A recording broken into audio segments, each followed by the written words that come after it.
I have no hair on my body. I know what you're going to ask. Everyone asks the same question. No, I'm not a cancer patient, and I'm not horribly sick.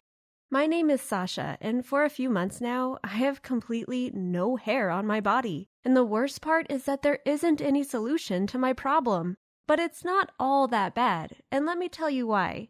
When I was younger, I was a pretty popular girl. You know the kind. I was the teenager that always got invited to parties, who was constantly surrounded by friends and had the trendiest clothes. I got asked out every weekend by the cutest guys, and I was considered a real beauty. In short, my life all through high school was ideal and easy. What I loved the most about myself wasn't my eyes or my figure or anything of the sort. I adored my hair. It was so long and smooth and beautiful, and I would always style it differently, going from braids to curls to straight hair, depending on what mood I was in. I used to adore combing my long, silky hair in front of the mirror and get praised about how gorgeous it looked. However, it seems all good things must come to an end, and one day things started to change. Of course, it started small, or else I would have panicked straight away.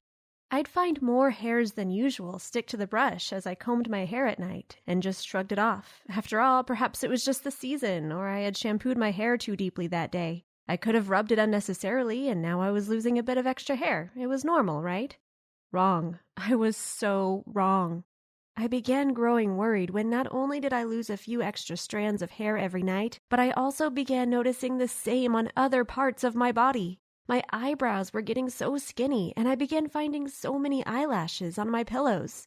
The truth is, I didn't want to realize anything was amiss, so I ignored it for the longest time. That is, until my friends began noticing. I kept telling myself everything was okay, but when one of my friends made a remark about how odd my eyebrows looked, I couldn't ignore it any longer. So that was when I first visited the doctor. He listened to my concerns, and I wanted him to tell me everything was going to be all right, perhaps give me some meds or cream to make it all better, but he didn't.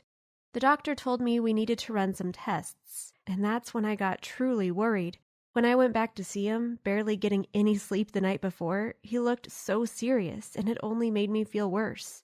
He explained that I had an illness that would cause all the hair on my body to fall out. Not just my legs and arms and torso. Oh no, it was far worse than that. I'd lose all the ones on my head as well. That meant I had to say goodbye to my long, gorgeous hair.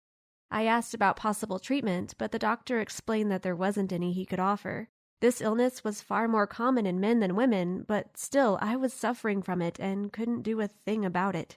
I was mortified and incredibly sad. I'd end up looking like a naked mole rat, and all the beauty I was admired for would simply vanish. I cried myself to sleep that night and fell into a deep depression.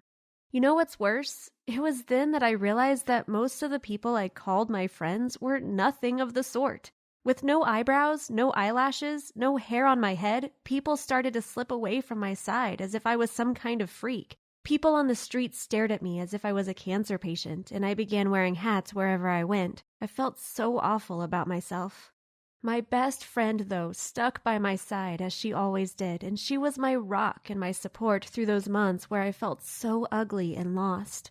She was comforting and supportive, and thanks to her, I managed to stand back on my own 2 feet and understand beauty comes in all shapes and sizes. I don't have to have stunning hair to be beautiful, and I no longer care about what people think and say about me. If they like me for who I am, then they'll stay by my side, hair or no hair. I have learned a lot since this whole process started, but I think my illness has taught me a valuable lesson I wouldn't trade for the world, and it allowed me to feel comfortable in my own skin.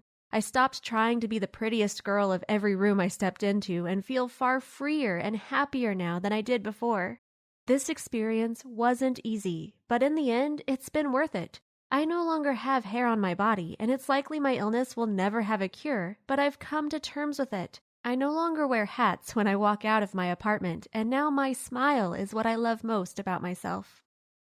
Thanks for watching. If you enjoyed this video, don't forget to smash that like button and subscribe for more.